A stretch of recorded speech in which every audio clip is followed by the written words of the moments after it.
The Pioneer doll came when the pioneers began their trips westward. They had no room for any luxury items, no toys for the children, and so the children made their toys out of their father's handkerchiefs.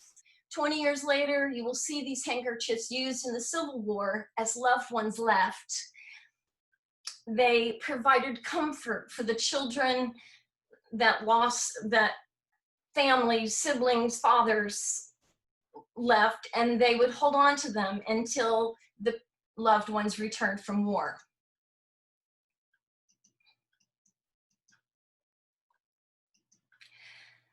This is Thug Baran from India. He's the top serial killer in the world, killing and strangling over 900 people.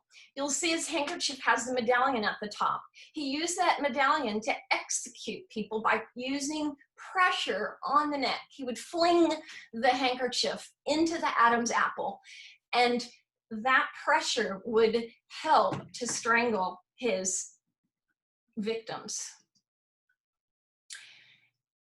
During the Civil War, one major innovation was the handkerchief.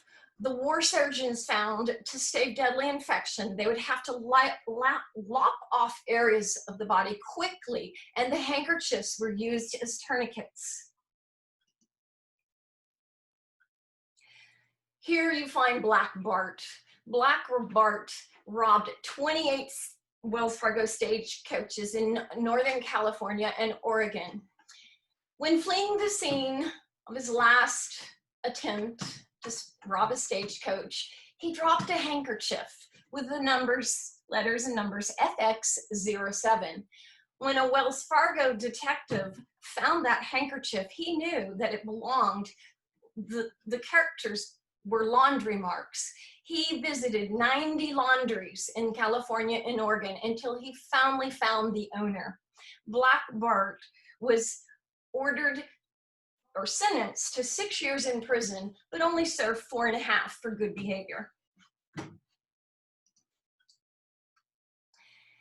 Here you find children using handkerchiefs.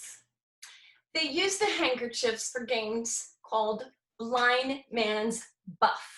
I always thought it was Blind Man's Bluff, but it wasn't. It was Blind Man's Buff. You can find that on your own.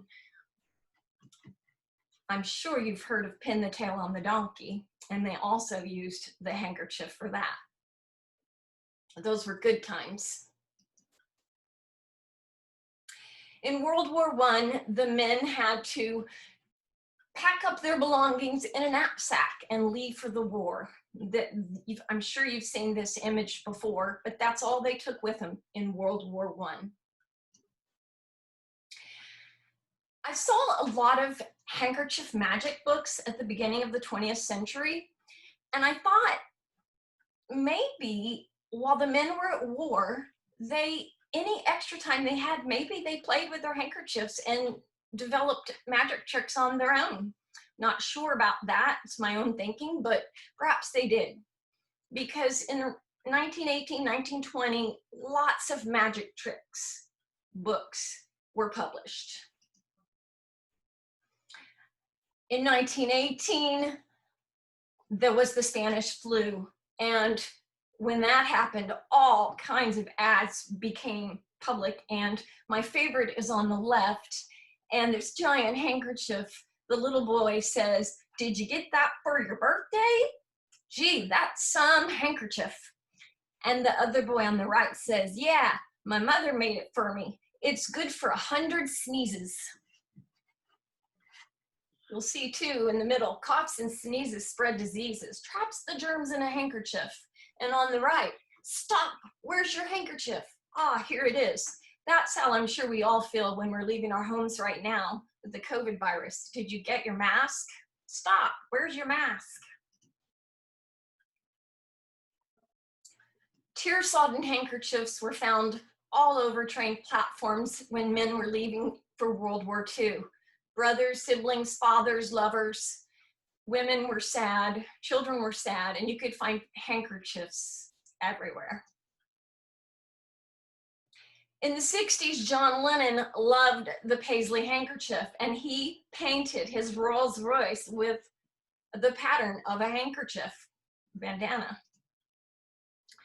Well, the gay population in San Francisco loved that John Lennon did that, and soon they were carrying handkerchiefs in their back pockets, not only to signal their sex preference, but also how they like to have sex. I won't say any more about that, but that's what they did.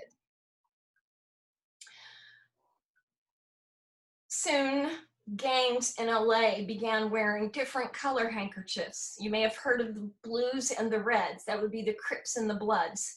This hip hop artist, Tupac, lost his life by the color of his handkerchief. He left a Mike Tyson fight, and soon after, at a red light, he was murdered in his car. This man you may recognize. At his trial, he had a pocket handkerchief in his suit pocket as he was being sentenced to death. If anyone needs a handkerchief, it's this woman. And I would say it's quite ugly. I don't know who she is. But there's lots of handkerchiefs for everyone. Thank you, Mr. Toastmaster. Thank you, Stacy. Thank you very much. Please take a moment to drop a note to Stacy, advising our